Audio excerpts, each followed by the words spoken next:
los visitantes del canal Narraciones Misteriosas. Hoy, en nuestro episodio número 1, hablaremos acerca del texto La Carta Robada. Yo, una de las presentadoras, Daniela Luna, y yo, Bárbara Enríquez, trajimos como invitadas a las viñetas de Edgar Allan Poe, el cual es el autor de La Carta Robada. Una de estas invitadas está de viaje, pero participará igual en este podcast por vía Meet. Estas invitadas son Montserrat Oces. Hola. Y Paloma Vázquez. Hola. Bueno, por lo que sabemos, Edgar Allan Poe creó este cuento en 1844, época en la cual la revolución industrial había llegado a su fin, basando así los escenarios de sus novelas en los escenarios idóneos en los que se cometían crímenes. Además, por lo que conocemos, Edgar Allan Poe es conocido como el primer escritor que exploró en una variedad de géneros literarios, entre ellos los de terror y de enigmas. Bueno, nuestro bisabuelo siempre nos contaba sobre su historia y hacía énfasis siempre en la carta robada. Por eso nos dio el gusto de venir a este programa a hablar sobre él y su texto. Yo recuerdo que fue muy importante para él, ya que este fue el que finalizó con la trilogía en la que el personaje principal era Auguste Dupin. Además, este había tenido un gran alcance con los periódicos de la zona y también por la enseñanza que dejó, que dice que el exceso de la precisión nubla la razón. Bueno, por lo que dicen igual, Edgar Allan Poe fue un bisabuelo bastante interesante, ¿o no? Sí, eso parece. También sabemos que La Carta Robada se desarrolla en París. Es protagonizada por el detective Dupin y su amigo el narrador. Un día, al revisar unos casos, llega el prefecto de la policía, el señor G. Él buscaba ayuda para encontrar una carta robada por el ministro D. El dueño de la carta era de un rango muy alto y al caer en las manos del ministro le confiere un cierto poder.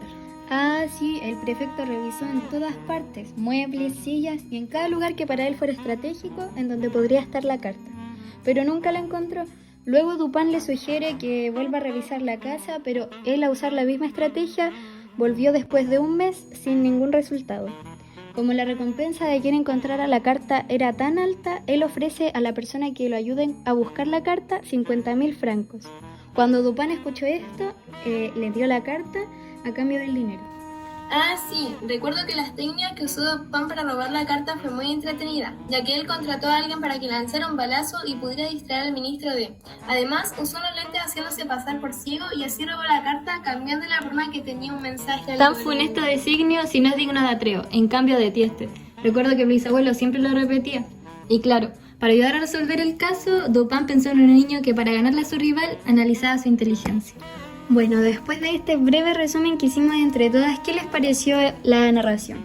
Bueno, a mí sí me gustó el relato de la carta robada porque tiene harto misterio y como que nos deja bien centrado en el texto, pero al final no mucho porque le dan mucha explicación y es medio enredo. Sí, a mí igual me gustó porque considero que Dupin, al seguir sus propias estrategias, no le importaban las estrategias que usaran los de un rango más alto, como lo era el prefecto G y toda la demás policía. Siendo independiente y siguiendo sus propios consejos, consiguió la carta antes que todos los policías. Bueno, a mí me pareció curioso, ya que encuentro divertido que Dupin haya pensado como el ladrón, siguiendo la ayuda del niño que jugaba a las canicas. A mí me gustó mucho por las estrategias que usa Dupin, como cuando contrata a alguien para que distraiga al ministro de ella, así cambiar la carta. Además me gustó que se relacionara al colegial con el caso. Ayudó mucho en el misterio. El libro me dio una nueva visión de las cosas que pasan diariamente. Y cambiando de tema, ¿qué parte del libro le gustó más? A mí la parte que más me gustó del texto fue cuando Dupin va a la casa del ministro D y va vestido de ciego y todo para ver la carta y se pone unos lentes y fue muy bueno. Sí, a mí esa también fue mi parte favorita porque fue una buena táctica y el ministro ni cuenta se dio de que el detective Dupin iba a investigar.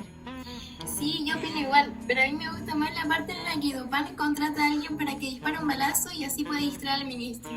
Mi parte favorita del libro fue cuando Dupin dice que el prefecto le pague los 50.000 francos y él le dará la carta. Me imagino la gran sorpresa que debe haber tenido G al ver que lo que él buscó por tanto tiempo, Dupin lo había encontrado antes que él.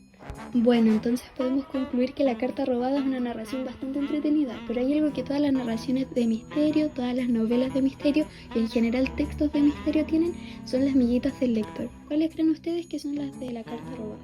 Una de ellas yo creo que es cuando el colegial ayudó en la mentalidad de Dupin sobre el caso, al acordarse de que el niño para ganar identificaba la inteligencia de su rival, cosa que Dupin utilizó en el enigma para descubrir que en realidad la carta nunca estuvo oculta. Sí, y al ir a la casa del ministro, Dupin vio una carta que estaba descuidada. En ese momento se nos dio a entender que la carta que buscaban podría ser esa. Y otra pista que hay es que los policías solo buscaban como en lugares específicos y no en lugares tan visibles, por lo que podemos deducir que la carta que buscaba Dupin no estaba tan bien escondida. ¿Les pareció sorpresivo el final o se lo esperaban? No mucho, porque me imaginé que iban a explicar qué pasó con el ministro D después, pero no, se fueron como para otra parte. Bueno, a mí sí me pareció sorpresivo, pero como sorpresivo en una mala forma, porque yo también esperaba que dieran más explicaciones sobre lo que pasaría con el ministro D, aunque igual fue entretenido que Dupin explicara cómo encontró la carta. A mí me pareció más o menos el final, ya que esperé otro final, como por ejemplo que le den un castigo al ministro, pero no dicen nada acerca de eso en la narración. Yo también esperaba otro final, pero me gustó mucho la estrategia que utilizó Dupin para encontrar la carta. Bueno, después de todo lo que ya hemos visto, haremos una breve pausa para descansar. Si quieres enviar tu carta vengándote de tu enemigo, envía la carta a nuestro correo bloody.narratives@gmail.com y el computador de tu enemigo explotará. De esta breve pausa, recapitulando el podcast del día de hoy, podemos decir que Edgar Allan Poe fue el primero en escribir libros de misterio, explorando en un distinto género literario. También podemos inferir que en la carta robada se transmite la idea del poco análisis de la sociedad y de utilizar siempre la misma estrategia y nunca cambiarla.